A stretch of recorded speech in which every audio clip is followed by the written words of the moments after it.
Welcome to this episode of the Catechetical Corner, handing on and defending the faith. We live in a society, no-fault divorce, rampant promiscuity, and sexual license. The sacred nature of the conjugal act has been turned into recreation for those who submit to a culture of use. We are meant to love people and use things, not love things while using people. Individuals are never the means to an end, but rather always an end in and of themselves. It is the responsibility of every man to safeguard the dignity of every woman, and likewise, it is the responsibility of every woman to safeguard the dignity of every man. Statistics show that women who choose to remain chaste until marriage have an 80% chance of remaining married. If that same woman had only one more sexual partner prior to marriage, her chances of remaining married drop from 80 to 54%. As the number of sexual partners outside of marriage increases, the overall number of individuals who stay married decreases.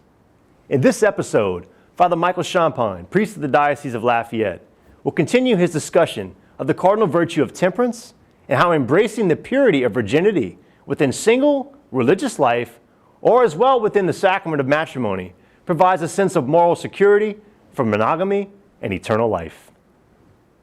Virginity is a virtue of here on this big branch of temperance, and it's a resolute will to preserve one's integrity of body by abstaining from all voluntary venereal pleasure throughout one's life. It must be ratified if it's true virginity with a vow. Mary was that way. We think maybe Joseph was that way, and so Joseph certainly did that. That's our religious life. Or a vow of chastity, maybe the person who was not a virgin had known venereal pleasures and had known sexual acts, repented, and then made a vow of perpetual chastity for the rest of their life. Perfect chastity is the preservation from deliberate venereal pleasures, but not ratified by a vow. All right. So these are some of the different parts. So continence strengthens the will in order to resist the disordered vehemence of the passions when they arise. So ability to contain oneself when these passions come, and to weather the storm. Perfect chastity differs from continence in that the former controls the passions in such a way that vehement passions do not arise. That we don't have these little storms that come up as frequently. Importance of resisting the first movement of the passion. Now this is important, especially with these, as soon as this thought comes, quickly. Like for example, the same thing is true with anger. Anger is a sin against temperance. And so somebody mentions somebody's name that hurt me in a very bad way, and I get angry. And so as soon as I thought somebody mentioned their name, I said, oh, Ralph, I can't, Ralph. You say, well, no, change the station. Get the remote control and go elsewhere. So start thinking about somebody else than Ralph. Don't go there. Don't look at those pictures. Don't continue the conversation. I might have to check out a Piggly Wiggly, and my wife left me. And the cashier says, oh, I saw Louise. She was with Fred. And that's terrible what she's doing to you. Thank you very much, but how much do I owe you? I'll see you later. I don't want to go there because I don't want to get in this, get my motor running and get angry and start to be resentful to my wife who left me and the mother of these children that I'm trying to raise. All right. Same thing is true with the sexual desire. So you got to be quick. First moment. You got to reject your first moment. The first thing that happens, I haven't gotten involved yet. I wasn't aware of it. I didn't choose this. There's no sin involved. Now, once I'm aware of it, then all of a sudden I'm on the watch and I have to make the right decision. And normally you squeeze it out. Sexual temptations, you don't punch them in the nose. Sexual temptations, what do? You squeeze them out. You flee them. You do the old fadeaway jump shot. You use the backboard. You do the little flea flicker pass, you bubble pass, and you go off to the screen pass, and you go off, run down the sideline. You don't go through them, you see. Temptations against the faith. You make acts of faith. You don't punch them in the nose. You don't get on reason, put up your dukes, and try to argue. The same thing with sexual temptations. All other temptations, agite contra. You punch them in the nose, okay? So this is important, is how we avoid and are victorious over sexual temptations. Meekness, I was speaking about anger. Moderation of the passion of anger. It resides in the irascible appetite. Irascible appetite is a difficult good, something that is hard to achieve. And when I don't get it, I get angry. Okay, whereas concupiscence is a soft pleasure. a good that's easy. I can easily get that cheesecake. I can easily have that soda water. I can easily, you see, arouse myself sexually. I can easily give free rein to my desires and my passions. So that's a pleasure known through the senses that is easily accessible. That's concupiscence. My irascible appetites, that's fear, and that's hope, and that's anger. And so this movement of anger, my dog gets angry. The little raccoon that's in my trap gets angry. Champagne gets angry. Okay, this is this movement of my irascible. Ira is anger. And so it's made, I can easily get angry. So I need meekness. I need the ability, this power of temperance in my irascible appetites to prevent me from hurting somebody. Okay, to be kind even when somebody's cursing me out. That happens frequently to us preachers. Somebody comes to meet us and they beating the thing and they're angry. Well, all of a sudden, Champagne's getting angry. But I need to be meek. I need to be honest and I need to be just and everything else, but I have to be meek. Jesus was slapped by the soldier. And he said, "Is that a way to talk to the high priest?" Whap, you see, he hit him. And Jesus looked at him and says, "If I've done something wrong, tell me. But if not, why hit me?" This is the defense of his person in meekness. Learn of me. I'm meek and humble of heart. Okay? So meekness enables an individual to use anger with the just limits of charity and justice as manifested by Jesus in cleansing the temple and during his passion. That's a just anger. And he used it, you see, for a proper end. Clemency has to do with persons in authority, mitigating the punishment of your kid according to the right reason, so that he shouldn't normally get this, but because of his tender state right now, because he got in trouble last week with something else, you're going to kill him if you give him just a legitimate punishment. So what do? You mitigate. And so the virtue of clemency is a temperance. I'm going to punish him, but not too much, because I don't want to kill his spirit. Okay, so I'm going to be, we call, "Oh clement, oh loving, oh sweet Virgin Mary." That's what we mean by clemency. That she's merciful and she doesn't look at our sins in the same way as they probably should be looked at in justice. Modesty inclines one to conduct his interior and exterior movements and mode of dress in accord with his proper state in life and position in society. So modesty, it moderates the tendency of a person to promote one's own excellence. Well, that has to do with talking about myself. It has to do with admitting mistakes. It has to do with my tone of voice and when I speak and how much I speak. Loquacity, speaking too much. This is immodesty. It's an intemperance because I'm not properly estimating myself before God. Okay, so that's one way. Another way of modesty has to do with my thoughts interiorly, what I'm thinking about myself, making excuses for myself, or grandiose thoughts. I'm dribbling the basketball and I dunk backwards, you see, and then I wake up, you see, from my dream. This is immodesty of thoughts. Immodesty of dress, the mystery of a human person, to protect the human person, to veil the reality that's very special. St. Paul says that we carry ourselves in how we dress, and so the mystery of the person. So immodest dress, a provocative dress, trying to draw attention to my body, trying to arouse somebody. This is not only is it intemperance, it's a sin against temperance, a sin against lust, but it also is an injustice to another person, leading another. This is what seduction. In the sexual sense, seducere is to lead, to lead to oneself, and to entrap another person. So to exercise some power over another person by using my body or some of my, to draw the person and to draw them away from God, to draw them away from their vocation. How many marriages are broken, you see, by flirtations at the office? How many kids are orphaned because of this? And so how many abortions, getting pregnant in this affair and paying for an abortion because it would disrupt our lives and maybe hurt our kids, and so you kill somebody. Now this is a lot of a result of immodesty, which breeds other terrible sins. It's combated, it's misspelled, combated, 2 T's, with the virtue of humility. And we'll look at some of that if we have time. Modesty moderates the desire of knowledge. Also, to be modest in my pursuit of something. I want to be so intelligent that I can dazzle you with my Greek and my Latin and my Hebrew, and for the sake of dazzling you, not for the sake of needing to know it. And so, curiosity in studies. This is immodest. I got to spend my time on what I need to know. I'm looking at dental hygiene and stuff because I'm interested in that. I'm going to impress some of my friends with what I know about dental hygiene. Man, you better study the Bible, boy, you see, because you have to teach people scriptures and not dental hygiene. Let the doctors, the dentists take care of that for you. The vice is opposed to studiousness. Studiousness is the virtue of being a good student, all right? Or vain curiosity, as I just mentioned, and sloth negligence. I'm not studying the scriptures. I'm not preparing my homilies. I'm not preparing this class on the virtues. I just wing it, see? Well, then that's stupid. And that's an injustice to the people that entrusted to your care, and it's a result of your intemperance, a defect of studiousness. Bodily movements and actions. Modesty of action, and eutropelia. Eutropelia is good exercise. Exercise and proper.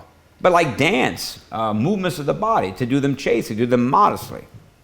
It's art, and yet it's got to be, for it to be true art, it has to be wholesome, beautiful, right-ordered, and elevating toward God, and not toward downward toward the flesh. Modesty moderates the movements of relating to dress. Certainly, we're in an immodest culture. I know I go throughout my weeks and without any kind of glitches frequently, and then I go and take Mass at the parish somewhere. And I've never been tempted except in the sanctuary with the lector and the people coming in and out of the extra minutes of the Eucharist. Terrible, terrible. They say, well, that's your problem. Well, yeah, it's a problem, but it's being complicated, and it's an injustice by the way that you're carrying yourself. And you need to protect. You don't know your own dignity. And if you knew your own dignity, you would cover up, you see, and protect that. And if you knew my dignity, you would do the same, you see, and you'd be embarrassed. But you're not embarrassed because we live in a certain culture of immodesty. Okay? And then we'll see the gift of fear is, as we already saw it, the gift of fear here would be the gift that is purifying this virtue of temperance. It purifies primarily the virtue of divine hope, the gift of fear, but it also purifies temperance, and it causes the Holy Spirit to be able to give us that moderation. Okay, the gift of fear helps man to avoid those things which are offensive to God, as we saw with hope, and to which man is principally inclined by the flesh. And so it helps chastity, and it certainly helps our purity and how we avoid things without much confusion. And how we're able to do the positive things which radiate chastity and the love of the Blessed Virgin Mary, the love of Christ, how Christ dealt with the woman at the well, how Christ dealt with his female disciples, that many of them maybe his age and beautiful women, and yet how he treated them. As a man, he was a man, and yet he's God, and so right ordering of loving and dealing with a woman, dealing differently than he dealt with a man, but always chaste, always pure, always elevating, always glorifying his Father, you see, with his fellow creature in a sense of his humanity and their humanity. God comes to man's aid with the gift of fear in order that the pleasures of the senses can be perfectly controlled. Okay, so there's a certain harmony. It's like trying to get a full-part piece that you never saw, and you got your bass, your soprano, your alto, and you get them all, and you're working, and you try this, and you try that, and you put them together. It's rough. This is at the beginning of the spiritual life. But what happens is as we go, and then there's a certain spirit, and then it's almost, nobody's thinking about it. Nobody's even looking at the music. Even the person at the organ is not even looking at the music. It becomes harmonious. It becomes second nature. That's what we mean by virtues. That's what it means when the virtue and then the gift is acting to purify, that there's a certain harmony, that there's a purr. The engine is purring, and it's perfectly in harmony, and it brings great joy when we're on our A game, if you will. The vices bring displeasure, and they bring anger, they bring sadness. Because I'm a slave, and I cannot not eat the cheesecake. I cannot not act on my sexual desires. I cannot not get angry and hurt people. I cannot not be meek. That's a frustration. And we're human beings, and we should be able to. And so we're frustrated. Sometimes we see the animals have more self-control than ourselves. That's what it means to live like animals, to just be a beast and give in to our instinctual desires. No, we're human beings called to be unto God. So the virtues do the opposite. They start to bring a harmony and a freedom. So we experience the freedom of the sons of God. The virtue of humility. We're going to conclude with humility as a very important virtue of temperance. Over here, the virtue of humility is humus, is the ground, it's manure, it's compost, it's the good ground for the seed to grow in. That's what the humilitas, this good ground. And as I mentioned to you earlier, St. Augustine said that the two distinctively Christian virtues in all of his journey toward the truth of the Catholic faith, he saw all the virtues expounded upon, articulated, and lived in a very, very impressive fashion, except for two: charity and humility. And in fact, humility was seen as a vice by the ancient philosophers, many of them. And so humility is first base. It is not the most important. Charity is the crowning, the most important virtue, but it's most fundamental. It's first base in the spiritual life, to be humble. There is a God and I'm not it, okay? That my life is unmanageable and I can't control it myself. That's first step in AA. It's a virtue derived from temperance, which inclines an individual to restrain the inordinate desire for his own excellence, giving him a true evaluation of his smallness and misery before God. Humility resides in the irascible appetite, even though it derives from temperance, which resides in the concupiscible appetite. So you got a foot in both of these appetites with regard to humility. The ultimate foundation of humility is a comparison of oneself with the infinite perfections of God. So I'm a little ant compared to the infinite of God. Who am I? You see, my consciousness is at the center of the universe, and yet I'm not the center of the universe. Humility is thus closely connected with the theological virtues and the virtue of religion, to consider God. So once God comes into the equation, all of a sudden this little coefficient of Champagne gets pretty small, you see, in my own estimation. That's humility. To know my truth. Humility, says St. Teresa of Avila, is knowing the truth, to know who I am and who I'm not. Dr. Alice von Hildebrand said, to compare myself to one and to another person is not humility, that's modesty. But in humility, I don't compare myself to anybody but God. That's why I need the theological virtues. And so true humility is I'm comparing myself to God, not to my brother, my sister. Well, I'm not as bad as my little brother. I'm maybe not as pretty as her, but I'm pretty good looking compared to this one or that one. That's modesty at best. It's not humility. Humility is I know I'm nothing before God and I'm not depressed about it. That's also Dr. Van Hildebrand. Okay. Justice requires that we give God all honor and all glory for what is good in us. All right? And what's good in another, I give glory to God. That's how we go through the creature to the Creator. It's a fundamental virtue. It's not most excellent, as I mentioned, but nonetheless, it removes, movens prohibens, it removes what is going to be an obstacle to reception of grace. I got to be humble. I got to admit I need God before I can get God. You see, if you were blind, there'd be no sin in that, but the fact is, you say, we see, I don't need God, and yet your blindness remains. That's sin. And that's impossibility. You see, presumption, impossibility to be saved. So this is very serious. We need humility. And so many people, and I deal with a lot of people going through conversions or trying to help people, unless somebody is disposed to conversion. You see, God's hands are tied. And what is that? They're not humble. They're proud. You see, God resists the proud. You see, he turns away from them, and yet he's drawn to the humble. Okay? And so proud people have to be knocked down. They have to be worn down. It's like a rice pot that you burn the rice. You have to soak it, and wait for it. And at some point, hopefully, it'll get soft, and then there'll be a crack, and then God's light can come into their lives. Okay. That's humility. We need this virtue hugely, because we are very proud people, especially we Americans. We're good people and got great, great gifts, but we got to be humble and realize any goodness belongs to God, and we got to give him the grace for it. Okay, so St. Benedict, I'll leave you with here, and it's on your handout. I didn't put St. Benedict on your handout, but it's on the presentation, and I gave you St. Anselm, St. Ignatius as well. But here are a number of steps or degrees of humility. St. Benedict, fear of God, recognition of his precepts, not the desire to follow one's own will, what I desire and what I want, but somebody else, to subject oneself of obedience to a superior, like in religious life. That's the third degree of humility. Fourth degree, to embrace patiently through obedience difficult and painful things. That's pretty advanced already. Fourth step, to recognize, confess one's own defects. We do that, that I'm not good at this, and I recognize that and I confess it. To believe and admit that one is unworthy and useless. Oh, I'm unworthy of being a priest. I'm unworthy of being responsible for people. I'm unworthy and quite useless on my own. That's a step of humility. To believe and admit that one is the most vile and wretched of all. Well, I sure am a good candidate for that. And so to be able to come to that belief. To subject oneself in all things to the common life and avoid singularity.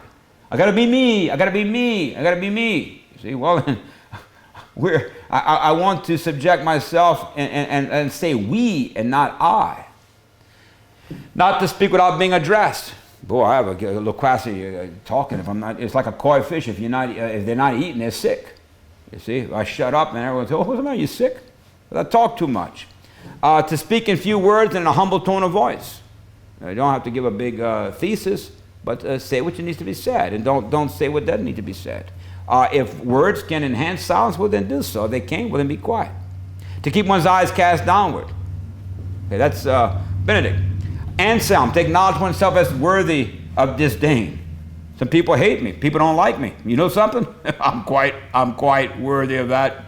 Oh yeah, I can understand. Man, when the curé of ours, by mistake, all the parishioners were signing a petition to send to the bishop to have him removed, that he was incompetent, he was stupid, and he wasn't worthy of being a priest at all, certainly not their pastor. Well, it came in, and by mistake, they put it in the wrong mailbox. He got it. And he read it. He said, wow, this is a good decree. He signed it. You see? Hoping the bishop would get enough names, you see. And not to be cute. He believed it. To grieve at one's unworthiness because of one's defect. To grieve for my sins. To weep. Not to weep because I didn't get what I wanted, but to weep because I'm a sinner. And to weep because I've committed sins. To confess one's unworthiness. That I'm unworthy. To believe that. This is what Pope Francis did. This is what Pope Benedict, when he got elected. After the great John Paul II, the Lord Cardinals have elected me, a humble, poor, labor in the vineyard, as the Pope. You see? Humility. To allow oneself to be treated with contempt, to rejoice at being treated with contempt. Well, to allow is one thing, but to have joy in it? What did the disciples? They had this degree of humility. They were flogged. They were told not to preach in that name, and then they preached again. They were flogged, stripped naked, and flogged in public. And what? They rejoiced to have been found worthy to share the same lot as Christ. The few moments of pure joy that I've had in my life was when I experienced great suffering for the sake of the gospel. And that's not normally the case. Normally I experience suffering for the sake of Champagne's stupidity. I get what's coming to me, all right? If you're going to get thrown in prison, let it not be a DUI or because you were sassy with the police officer, you're breaking laws that shouldn't be broken, but let it be for the sake of the gospel, says Peter. And then St. Bernard of Clairvaux, sufficient humility to subject oneself to superiors and not to prefer oneself to one's equals. So to submit myself and not to prefer myself to one's equals. I don't prefer myself from this priest or that priest, okay? That's the first step. That's not a point. That's just being on first base. Abundant humility. To subject oneself to one's equals. So my brother priests, that they're equal, and I subject myself to them, and I don't prefer myself to one's inferiors. People less than me. Seminarians. I don't prefer myself to a seminarian. I let the seminarian, you see, reign. And superabundant humility to subject oneself to one's inferiors. To allow my inferior to be the boss, should God want that to happen. Okay? All right, and Ignatius, one humble himself as much as possible so that in all things he obeys the law of God to the point that even if he could become Lord of all creation, he would never commit a mortal sin. To avoid mortal sin like the plague, okay? A perfect humility, one does not care to have riches rather than poverty, honor than dishonor, a long life rather than a short life, as long as one can serve God so faithfully that he would not commit a deliberate venial sin for all the world. Okay, this is small. I got something funny I got to say, but it's going to hurt somebody. I got something you heard about somebody. Oh no, it's not any mortal sin thing, but it's somebody a little gossip about somebody, and to resist it, I wouldn't want to commit a single venial sin for all the world they would give me. Okay, and I'm not inclined to poverty or to riches, to fame or to be hidden and unknown. This is a very deep humility, and then most perfect humility, one prefers to be poor with Christ. To suffer opprobrium with Christ, to be considered a fool with Christ rather than to be wealthy or honored or considered wise by the world. That's his superabundant humility. And so pride is the mother of all sins, we know that, and this is something that is hard to boil out of us. And then I'll end with this. St. Thomas in the Summa Theologica says that the principal manifestations of pride are, number one, to think that one's gifts and talents are from oneself. Oh, I'm a good basketball player. Man, that's from me. I worked hard. Man, while you were doing it, I did that. I. You see, and so these talents are from me. Okay, and if you worked hard like me, maybe you'd have them, but I have them. Okay, that's pride. To believe that the gifts of God are due strictly to one's own merits. You see, I did good and the Lord blessed me. I did good and the Lord blessed me. So God gave me that because I was upright. And so I'm good at this, I'm good at that, and I have this fame. This is your prosperity gospel. I did the right thing and the Lord blessed me. And that's why I'm a millionaire. That's why I got all this, because of my merits. Number 3, to boast of possessing that which one does not have. Man, I can sing, I can play guitar, I can do this, I can. No, you can't. Anybody ever told you you can't? You say, well, they should have told you that early on. This is boasting of something that I think I have that I don't have. That's pride. It's another manifestation. And then 4thly, to despise others and wish to appear that the exclusive possessor of that which one has. Man, I'm a good basketball player. I'm the best, I'm the best, I'm the best. No, there's a lot of good basketball players. You see, every little school has a team, and they have stars. Every university, you know how many teams are in the SEC and in the Big Ten and all that? No. Yeah, you're good. But they got a lot of people that are good. All right, you're not the only one. So these are all manifestations of pride. Pride is a sin against temperance, my estimation of myself. We could do well. We lack chastity. We lack sobriety. We lack a sense of abstinence and moderation in food and drink. We lack with regard to this estimation of ourselves. So we pray today as we reflect and look at that handout and see where you're at with regard to humility. St. Thomas Aquinas defines virtue as some perfection of power. Wherefore, since power is of 2 kinds, namely the power in reference to being and power in reference to act, the perfection of each of these is called virtue. This teaching from Father Champagne is not about our being or existence, but rather the perfection of our acts that we commit with our will. The body is the one thing humans have in common with animals, and the same is to be said of the consciousness, which are common to the soul and the body. However, only rational thoughts proper to the soul belong to man alone. Human virtue is not a property of the body, but of the soul. Consequently, developing virtue is a firm disposition to pursuing the good by cooperating with the design of our human nature rather than against it. As persons, we cannot find fulfillment in life acting contrary to our human nature, but rather in accordance with it. Thanks for tuning in to this episode of the Catechetical Corner. And join us next time as Father Michael Champagne concludes this series on virtues with a focus on chastity and the impacts of pornography. God love you, and we'll see you next time.